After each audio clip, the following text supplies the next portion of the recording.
The S&P 500 rises higher, clawing back into positive territory for the year, and the Nasdaq also surges 300 points on optimism around the US-China trade deal and a softer than expected consumer inflation print. The Dow ends 250 points lower. Stocks in the Asia-Pacific have opened largely higher, extending their rally after easing tensions between the US and China. The GIFT Nifty is indicating a gap up for our own markets as well. Crude oil prices edge higher, led by a temporary pause in the US-China trade tensions and a better-than-expected US CPI report. Gold prices also rise on bargain hunting after a sharp loss in the previous day. India's CPI comes in at a 6-year low of 3.16%, dragged down by food inflation. The lower-than-expected CPI print in recent months, including April, has led to economists lowering their full-year FY26 CPI forecast to below the RBI estimates of 4%. And Tata Motors' results were largely higher than expectations, but management has given a cautious outlook. Bharti Airtel also reports a good performance, with revenues rising 6% on a sequential basis.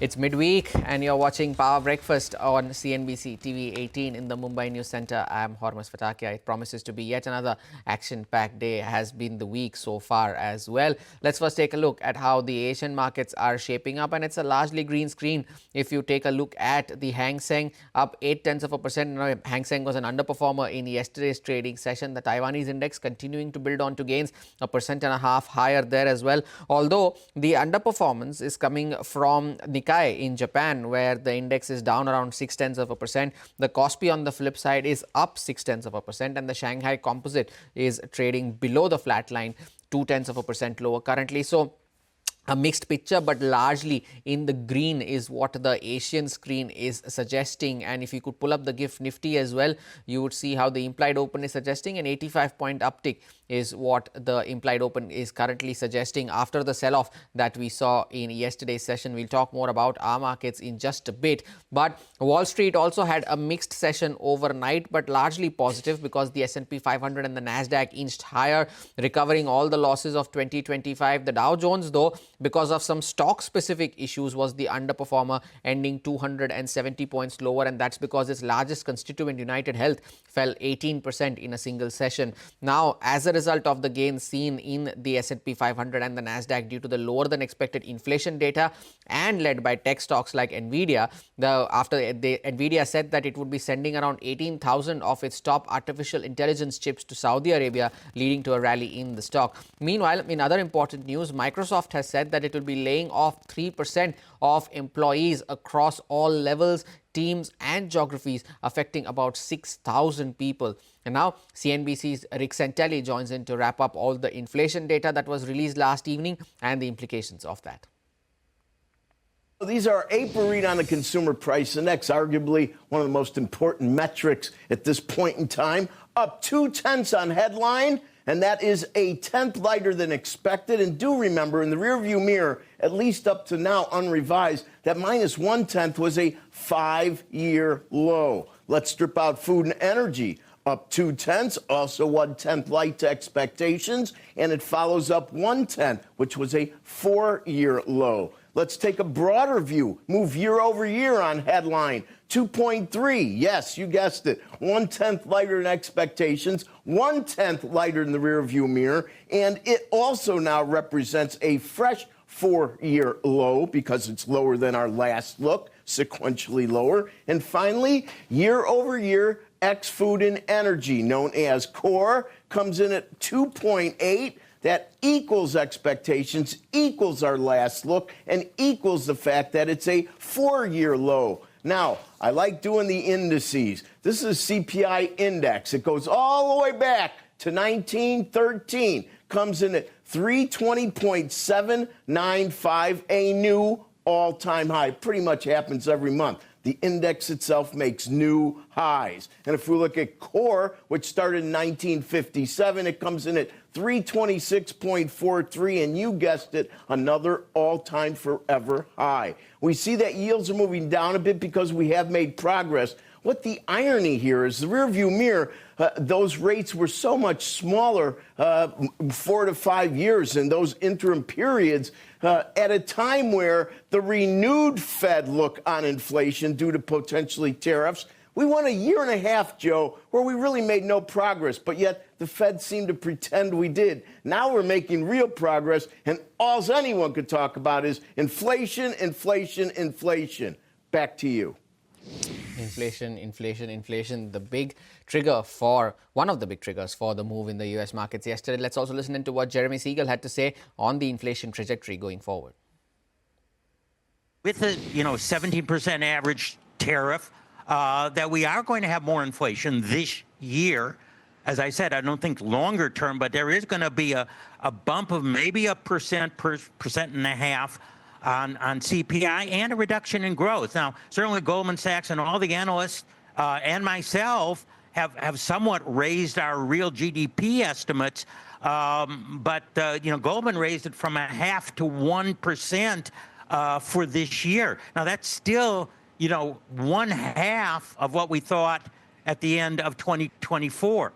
So there is going to be an effect. Earnings are not going to be up as much as we expected in 2025. Now, meanwhile, U.S. trade negotiator Jamieson Greer, in an exclusive interview to CNBC, said that 10% universal tariffs will rebuild domestic manufacturing in the U.S. The focus of this agreement and the talks over the weekend were really to address the current escalated situation, which was tantamount to an embargo, which was not sustainable for either side. So we're able to get to a position where the United States still has substantial tariffs on China. China retained some, not nearly as much as we did, but we're in a position where we can actually talk. We can do it constructively. And to your point, taking down non-tariff barriers, of which there are many. China's the largest challenge by far on that front. That will take time. But the Chinese, they want to talk about it, we want to talk about it, and we'll see where that leads. I'm going for my standing call with the Indian Commerce Minister, who's my counterpart on trade matters.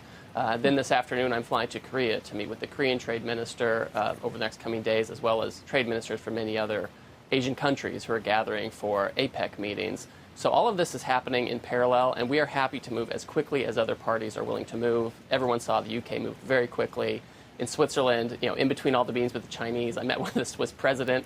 They want to accelerate things. So we're moving as quickly as we possibly can with folks who want to be ambitious. We just want to make sure we have secure supply chains, we get as much production back home as possible, and having a 10% global tariff, that's going to help reduce the trade deficit, which is the primary driver of the whole program.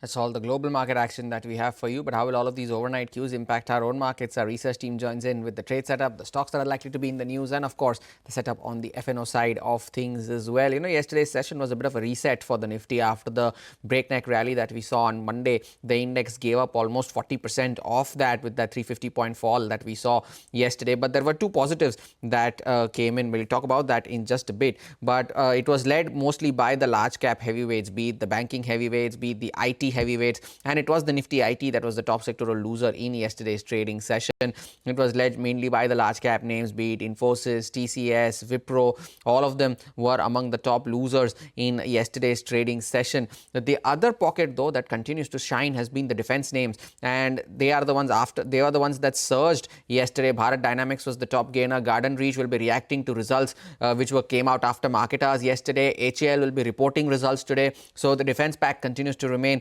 in focus as well. What are the key levels that you need to watch? Of course, yesterday's low is the first one because we've closed at the lowest point of the day. That remains the key level to watch, which is 24,547 on the downside. We are appearing as a gap up start, but it'll be interesting to see if that gap up sustains. But the other positive was that despite that 350-point drop yesterday, we made a higher high on the charts. So, of course, with that higher high is now still a fair distance away, but it'll be interesting to see how the index shapes up. Now, the question to be asked is whether the index moved too fast on Monday, and then now we're seeing a bit of a reset as the week goes by. The temporary truce that has come in between US and China. Will that impact fund flows? The markets, of course, are now looking for the next big trigger because the earnings season is drawing to a close. The border developments will be a key trigger, of course, and a potential India-China trade deal as well. So for now, a positive gap up is what the GIFT Nifty is pointing towards. It'll be interesting to see if that sustains. But Vinny now joins in for the stocks that you need to keep an eye out for today. Vinny, good morning. What's on your list? Good morning. So starting with the whole host of earnings that we have, Tata Motors largely in line set of numbers and above estimates. Actually, I beg your pardon, above estimates is what they've come in terms of numbers, but outlook is cautious, so keep an eye out of that. Margins have remained flat at 14.2%. Profits are down 51%, mainly because in Q4 FY24, there was a major tax credit that came in of around 8,219 crores. So that is something that is why we're seeing an impact on the profit. Now moving on, Bharti Airtel, a good quarter coming in for the company. Profits overall, yes, seeing a bit of a decline on a sequential basis of 25.4%. Revenues an increase of around 2%, and margins are seeing a growth of at around 57.2%. ARPU coming in at 245 rupees versus 209 rupees last year. Overall, we're seeing an impact coming in on a year-on-year basis. Why? Because Industar's consolidation that has come in, 43 days of consolidation in Q4. So year-on-year basis, we're seeing that impact. Bharti Hexacom, overall, we're seeing an improvement in terms of profits, more than doubling in terms of profits, 468 crores versus 222 crores last year. Revenues up by 22% on a year-on-year basis, and margins at 51% versus 47%. So good performance from Bharti Hexacom. Siemens, on the other hand, we're seeing a muted growth of around 3% coming in for the company. Profits down by 37%. They've seen weak margins in the digital industry as well as mobility business, and the PAT of the company is impacted. Why? Because the base quarter had a one-time gain coming in, so that's why the decline in terms of PAT. Metropolis Healthcare, we're expecting a bit of a red coming in on the screens. Margins are at 18% versus 24.2%. Profits down by 20% as well, and revenues just up by 4%. So keep an eye on that. AB Capital, a decent quarter, steady quarter in terms of overall performance. NII is at 4.5%, so keep an eye out on that in terms of growth. Garden Reach, a decent number coming in from the company, 13.3% in terms of margins versus 8.9%, and profits also seeing a significant improvement. Honeywell Automation, also a decent quarter coming in. Revenues are down by around 5%. I beg your pardon. Revenues are up by around 17.2%, but profits are down by 5.4%. So keep an eye out on Honeywell Automation. Lots of stocks to watch out for in today's session, Vinny. Thanks for that. And Sudarshan now joins in with cues from the F&O space. Sudarshan, good morning. What's the F&O data indicating today? Good morning, Hormaz. The data indicates that we are unlikely to see much upside from here. As far as yesterday's session is concerned, we gave up some of the gains that we had registered on Monday. We saw both Sensex and Nifty, including Nifty Bank, closing at day's low. But market breadth was in favor of advances, attributing to the green close for mid-cap index. Today, affecting the global cues, GIFT Nifty is indicating a gap-up start. But the question, as you told, that we'll have to see if we sustain the gap-up opening. And it's looking very difficult at this point because the data that I'll be talking about, as far as institutional flows are concerned, we saw FI selling. The number is very less. It's just 500 crore. But if you look at the derivative data, there in the index futures, FIs have sold almost ₹6,700 crore, and they have reduced long positions by more than 25,300 contracts, and also they have added more than 11,300 short positions. And with this, FI's long exposure now reduced to 38%. On Monday, it was at 50%. And if you look at the option data, it indicates that above 25,000, it's looking very difficult for Nifty to go. That's the reason 25,000 call has seen addition of almost 61 lakh shares. And on the put side, 24,800 put has shed almost 24 lakh shares. Now, important levels for Nifty, support is now seen somewhere around 24,400 and resistance at 25,000. One stock that I'll keep an eye on is Hero Moto, because on the valuation front also it's very cheap, and the Q4 FY25 results were ahead of expectations. Hero Motor Corp, and aside of that, also keep an eye out for the MSCI related names as well. Coromandel International and Nykaa, both of them have been included into the MSCI Global Standard Index, and expecting inflows of anywhere between $200 to $250 million when the rebalancing takes place on the 30th of May. We'll take a short break. Up next, we get your review of India's CPI data for the month of April. Stay tuned.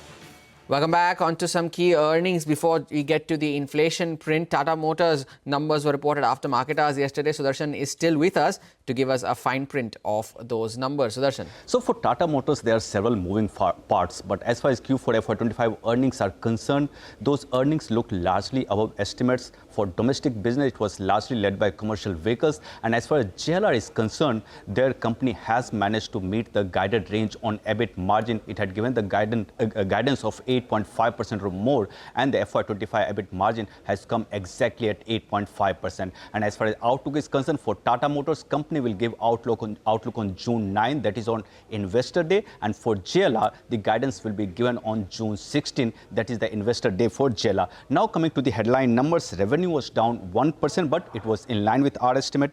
EBITDA was flat at 16,992 crore, but higher against our estimate of 16,540 crore. Margin too was flat at 14.2%, but almost 100 basis points higher than our estimate of 13.4%. CV revenue was down 0.5% versus our expectation of fall in the range of 5 to 6%. Similarly, PV revenue was down 13% versus our expectation of 5 to 6% fall. For JLR, EBIT margin has come at 15.3%. It's down 100 basis points year-on-year, but it's in line with our expectation of 15.2%. For FY25, as I said, JLR EBIT margin has come in at 8.5%. Now, coming to the business-wise, for JLR, what has worked for the companies, both EU and UK business have done better, but concerns remain around the China business. Now, going forward, what would be in the focus is the tariff issue. For UK plant, tariff increase almost 300% from 2.5% to 10%. And exports to be done from EU plant, their tariff increase is going to be 1,000%. For commercial vehicle business, both truck and business have registered healthy growth. But one thing that will be in focus is the cost that company will have to take for the transition of all the trucks to AC. Now, for passenger vehicle, SUV portfolio continues to do well. Even CNG has registered 30% growth, but losses in the hatch business remain a concern. But on the back of new launches that company is planning this year, it believes that growth in FY26 will be better than the industry. We'll keep an eye out on Tata Motors today. Sudarshan, thanks a lot for that. On to the big news from last evening. Inflation in the country has fallen to a near 6-year low in the month of April. The consumer price index eased to 3.16%, driven primarily by lower food and oil prices. Lata Venkatesh is now joining in to decode the numbers. Lata, good morning. With that reading that the inflation has now come down to, with that, what are you making of the numbers? Well, actually, yeah, lowest number in 6 years, dragged by food, which was, such a problem a year ago. 1.8% is what the food inflation is. That is a 3.5-year low, a 42-month low. And within food, the largest reduction month on month has come from cereals, has come from vegetables, has come from pulses as well. All of them very important, weighty elements. The one that has not obliged is only fruit, but fruit is always very volatile and not very weighty as far as the basket is concerned. It's cereals that is weighty, and that's gone down to about 5.3%. Vegetables are minus 10%. So that's a substantial pull down. The important point to note is this is the 4th consecutive month that inflation is coming below expectation. So the economists we spoke to now are reducing their full year forecast to below 4%. Reserve Bank is at 4%, but a lot of people are reducing it below. Yes, I should mention core inflation as well. Came in at 4.1, but it's largely because of gold. If you take away gold from core CPI, then that also falls to about 3.4%. Everything is below 4%. RBI's mandate is to keep it at 4. Everything is below 4. So expectation is that RBI's rate cut in June is a given. But there is a bit of a debate now. Will they stop at 5.5 repo, or will they take it all the way to 5.25 or even 5%? I think Kotak is expecting 5%. So that's the next thing to watch, a more than expected RBI dovishness. We'll keep an eye out on the RBI dovishness, as Lata was pointing out. Lata, thanks a lot for that. Take a short break. Up next, we get you cues from the commodities market. Stay tuned. Back on the other side.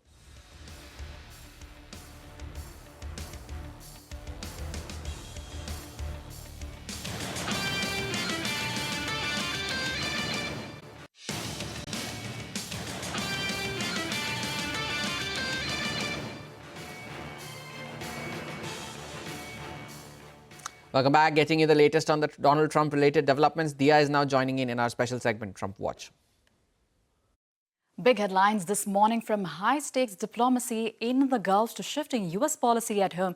With billions on the table, sanctions in motion and lawsuits flying, a busy week is unfolding on multiple fronts. U.S. President Donald Trump kicked off his West Asia tour, securing a $600 billion investment pledge from Saudi Arabia, covering sectors like energy, defense and mining. Trump, touting the visit as a landmark in U.S. Gulf relations, went a step further, saying he expects the kingdom's total investment in the U.S. to eventually reach $1 trillion. President Donald Trump also said he would order the lifting of sanctions on Syria at the behest of Saudi Arabia's crown prince, in a huge boost for interim Syrian President Ahmed al-Shara as he seeks to stabilize a country shattered by war. Foreign Minister Assad al-Sharbani said he welcomed Trump's announcement, calling it a pivotal turning point for the Syrian people. Meanwhile, Trump also sent a stern warning to Iran. Speaking in Riyadh, he offered what he called a new path, but threatened massive maximum pressure if Iran rejects renewed nuclear talks. Let's listen into what he said. I want to make a deal with Iran. If I can make a deal with Iran, I'll be very happy if we're going to make your region and the world a safer place. But if Iran's leadership rejects this olive branch and continues to attack their neighbors, then we will have no choice but to inflict massive maximum pressure, drive Iranian oil exports to zero like I did before. If you know that, they were a virtually bankrupt country because of what I did. They had no money for terror. They had no money for Hamas or Hezbollah.